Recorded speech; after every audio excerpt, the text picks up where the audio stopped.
US 62. Yeah. All right, we've got a big episode for you today, US 62. It is a huge diagonal. In fact, we're going to have to split it into two parts. It's fine, the Chiefs are on bye week next week, so we can do the second half of US 62 next week. Today, we're taking a look at the eastern half. Let's take a look at the map. We are going from Niagara Falls, New York, at the Canadian border, down to El Paso. And US 62 is in fact the only east-west US highway that connects to the Canadian and Mexican borders. We're only going to be talking about westbound. So we start here with the bridge that crosses the Niagara River, and we have a view of the Niagara Falls right here. So pretty cool start. Here is the actual bridge from Canada to the United States, and we see the US checkpoint right up ahead. We've crossed over, and now we're in Niagara Falls, New York, and US 62 is going to immediately turn left after crossing the border. We're on Main Street of Niagara Falls, and we see we're going to have two 190 right, but we're going to be going straight. And we're getting onto Ferry, which is going east, and we are on southbound US 62. New York does a north-south thing instead of an east-west thing, which I don't really care for because the rest of the states do east-west for the most part. You're watching Control City Freak. This is the YouTube channel where we talk about highways and the places that they're signed to go to. If you dig this kind of content, why not give us a like?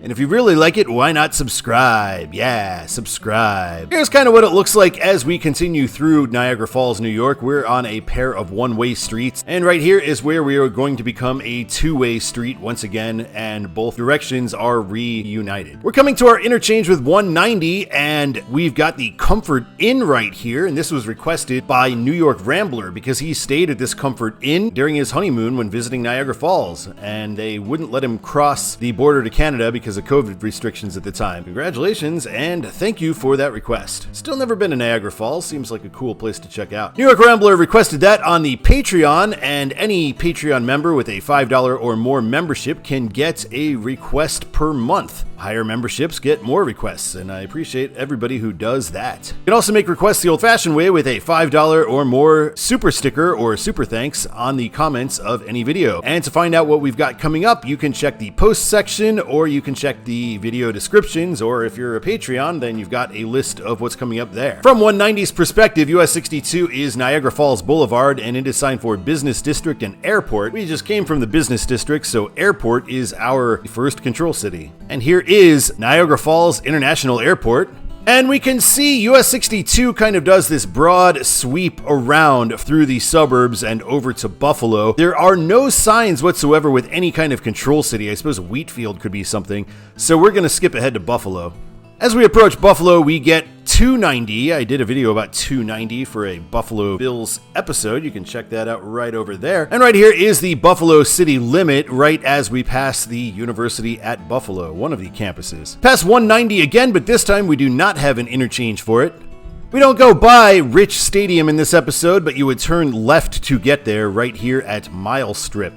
We're meeting US 20, and we are also getting our first non-Buffalo control city, which is going to be Hamburg, only 3 miles away. And Hamburg, we are meeting State Route 391. And we don't get any control city signs here. They're not really doing much signing here in New York for US 62. Water Valley is our next city that we hit right after Hamburg. And this is in Eden, New York, and it's kind of funny because we are getting the wrong kind of signs. They have 62 as State Route 62. At New York 39, we see Gowanda is going to be our next control city, and they're going all the way to Buffalo the other way, which makes sense. Buffalo is the bigger draw in this area. New York really isn't signing much. We're now in Dayton, New York, and we are now finally getting a sign for Jamestown and Warren, PA. Jamestown on a US highway, just fine. We're going to be meeting I-86 here, and we will continue straight. From I-86's perspective, we are signed for Kennedy and Warren, PA. So Warren, PA is our new control city. We're no longer angled toward Jamestown. And south of I-86, it looks pretty nice here in upstate or western New York.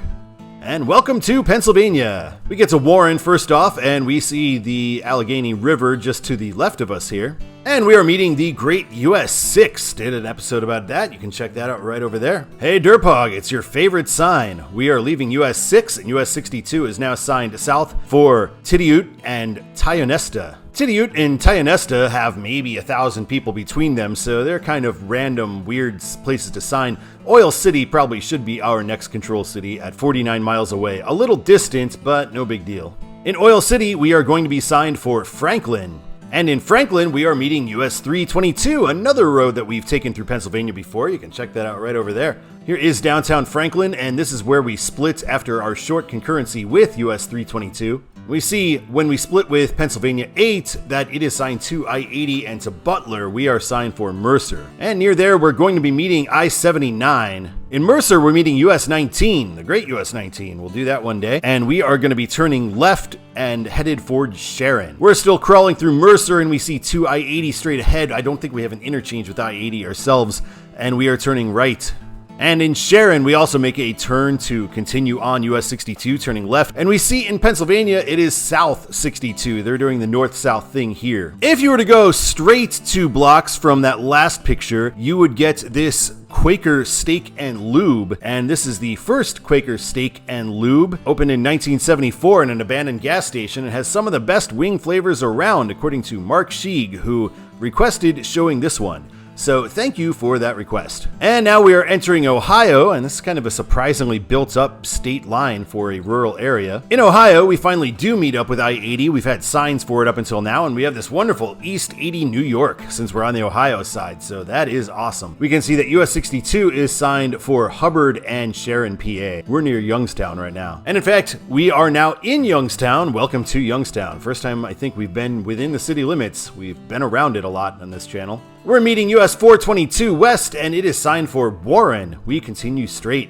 We're on a little bit of a freeway in central Youngstown, and we are now going to be joining South 680 for Poland and Pittsburgh. Poland and Pittsburgh is not our concern, though. We are exiting for Williamson Avenue, along with Pennsylvania 7. And still in Youngstown, this is quite a sign here, kind of a faded old 62 sign. And we're crossing I-80 once again, and this is just to the east of the I-80, I-76 Youngstown bump. In Canfield, we are meeting US 224, which is quite a ways away from its parents here. We're nearing Salem, and we see we're going to be turning right for Alliance. When we turn right for Alliance, we're going to be turning right onto a bypass road that goes around Salem. Going straight on 9 would take you to Tim Hackett's grandparents' house, as Tim Hackett requested this. So thank you for that request. Once we're on the bypass, we are going to exit ourselves once again and be West 62 for Lisbon and Alliance. Still Alliance. Right here, we're joining another short freeway. I imagine they plan to have those two connect with each other at some point, and we're now signed 62 West Canton. On the way there, we meet up with I-77, and we are going to join with Southbound I-77. Joining I-77, we pass right by the Pro Football Hall of Fame, which we've seen before in the I-77 video. I-77 sign for Marietta, and we are going to be leaving with US 30 for Massillon and East Liverpool. While we're concurrent with 30, we are going to have an exit for Ohio 627. This was requested by Andrew DeVore because it leads to the Fairfield Inn he stayed at on his way to the Rock and Roll Hall of Fame in 2023. I was there 21 years before you, but yeah, it was an awesome place to check out. And thank you for that request. Here's our exit for Massillon, and we see we're going to be on 62 West Millersburg right after that. 30 now signed for Worcester. Here we are in downtown Millersburg, and we're turning left here, and this is Amish Country Byway. So I didn't know that there were Amish in Ohio. I thought that was more of a Pennsylvania thing. And shortly after here, our control city will be the nearby Kilbuck. In Kilbuck, we are getting Brinkhaven, so we're getting pretty close together towns as our control cities now. Pretty sure these are not going to make it on the Todds the way it should be. In Millwood, we are meeting US 36, so there it is. And we finally get a mileage sign. They've been really scarce on this road so far, and we are getting Martinsburg and Utica as our control cities here. In Utica, we are getting Johnstown as our new control city. Now in Johnstown, we are getting New Albany as our control city 8 miles away. Johnstown itself was a little iffy. New Albany, definitely iffy, because we're right in the Columbus metro area by now.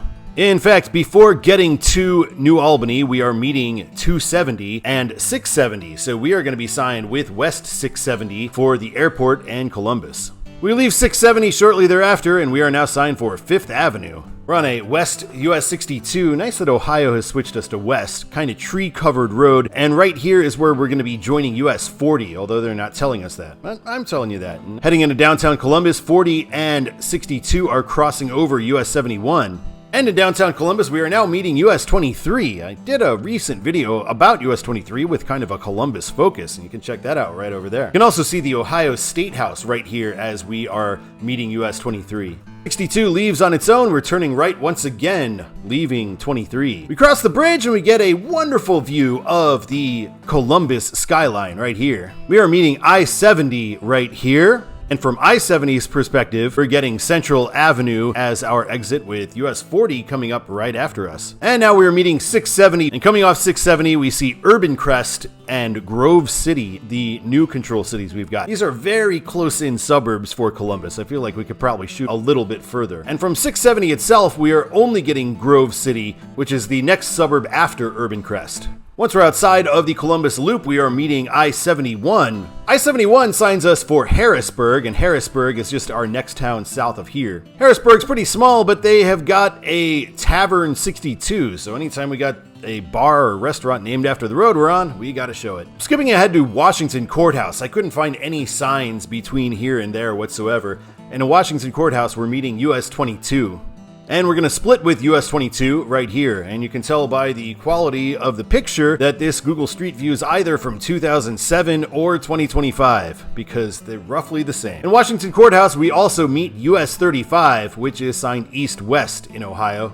From US 35's perspective, we are signed for Hillsborough and Washington Courthouse, so Hillsborough will be our next control city. In downtown Hillsborough, we're going to be meeting US 50, the great US 50, one that I will do one day, don't worry. And we see after leaving Hillsborough, our next control city will be Russellville. We meet US 68, and we are going to be joining South 68. Apparently 68 is north-south in Ohio, and we are going to be signed for Ripley, 6 miles away. As we head toward Ripley, we're going to be meeting US 52.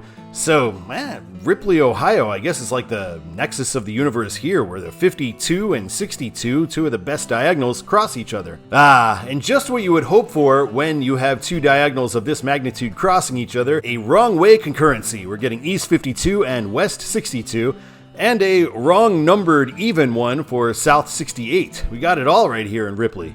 US 68 is going to be leaving us, and we are signed for Business 62, but the real 62 sign has fallen down apparently, but real 62 is also straight ahead. We're signed now for Aberdeen. In Aberdeen, we're going to be signed for Maysville, Kentucky, and we are going to be turning right to cross the Ohio River, and not for the only time. And here it is, crossing the Ohio River into Kentucky. We get into Maysville, and we get a nice Welcome to Kentucky sign as soon as we get there. In Maysville, we are meeting with Kentucky Highway 9, and this was requested by TheDerpHog, as it's known as the Ashland to Alexandria Highway here. So thank you for that request. TheDerpHog also sent in a picture he took of US 62 and 9 meeting each other from the 9 perspective. Thank you for that. And from the 9 perspective, we see 62 is signed now for Lexington. So nice swing, Kentucky. Beating Ohio and New York so far, and those are generally good interstate ones.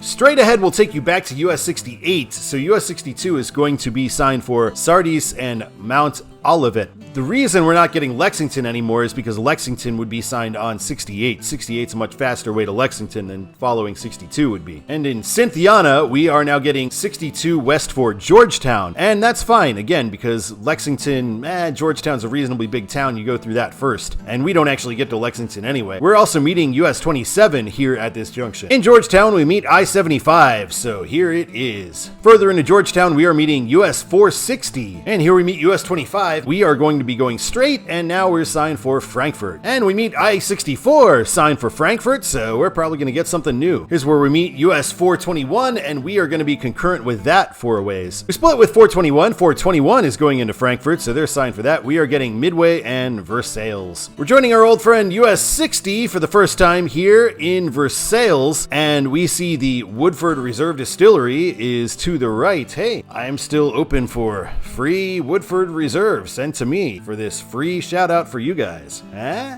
Never did get my package last time. We drive through downtown Versailles, which I noticed in the 60 video as well, I think, is a lovely looking town as we drive through it. We're leaving US 60 and we are heading for Lawrenceburg and also the Wild Turkey Distillery. Hey, Wild Turkey, you can also send me free product as well, as I'm giving you this free shout out. In Lawrenceburg, we are meeting US 127 and truck route 62 is straight. We are going to be turning left with 127. We're splitting with 127 and we are now getting Bloomfield as our control city. Here's what it looks like in rural Kentucky. Pretty nice drive out in these parts. And this is right after Bloomfield. We are getting Bardstown as our next control city. In Bardstown, we meet 150, and we are going to be signed for Elizabethtown now. Here's where we lose 150, and this is central Bardstown. Pretty cool looking circle here that they've got in town here. In Bardstown, we also meet 31E, so this is where the 31s are split up. We see this big courthouse here. 31E is also the way to the Bluegrass Parkway. In Elizabethtown, we are going to be meeting I-65.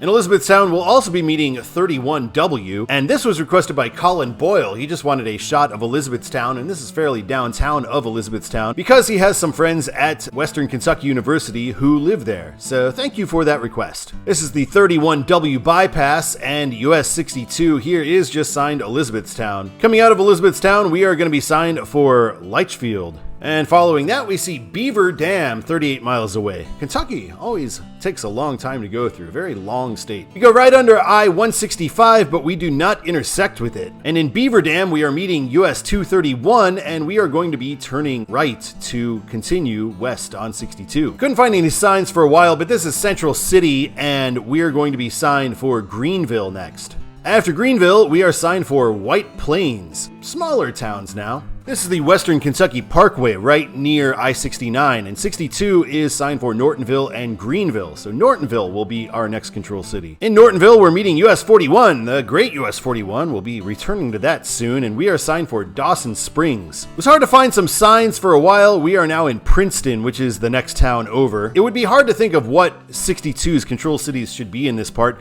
because we are paralleling I-69. I-69 would be the faster way to almost anywhere along this road, so we're just getting some small towns. And at a ramp from I-69, we are getting Eddyville as our next control city. In Eddyville, we are meeting US 641 and becoming concurrent with that road. Right here, we are meeting US 69 and 24. They are concurrent at this point, and Catawba will be our next control city. The next sign I was able to find for us at all here is for the Kentucky Dam and Barkley Dam, so why just dams? Kentucky Dam will be our next actual control city. And here is the Kentucky Dam that we cross as we cross over the Tennessee River. Pretty big dam. 641 is going to leave us, and we're going to be meeting I-24 once again, and we are signed for Kentucky Dam Village. Paducah is for I-24, although we will be going there too. And from 24's perspective, we are signed for Kentucky Dam and Calvert City, which is kind of the city we're in right now. We're meeting up with US 68, and we are in fact ending US 68. We're meeting US 60 again. 60 east is to the right, 62 and 60 is straight. We're in Paducah, and we are going to be separating from US 60 for the second time.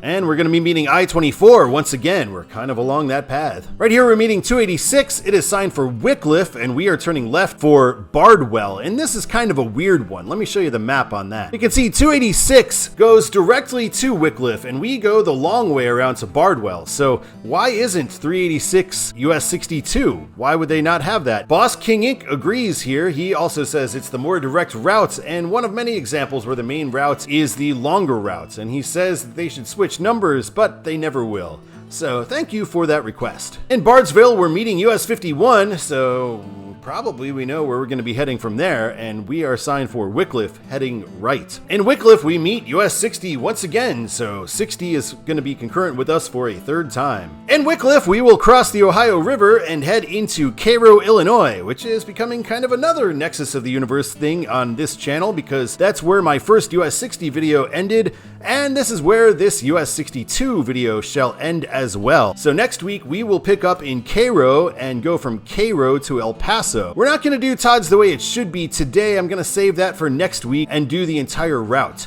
Thank you for watching this episode of Control City Freak. I really appreciate it. It's been a lot of fun, and I'm looking forward to talking more about US 62. In fact, I'm going to do it right now and record it right now, but you will see it next week. Until next time, my name is Todd, and keep on trucking.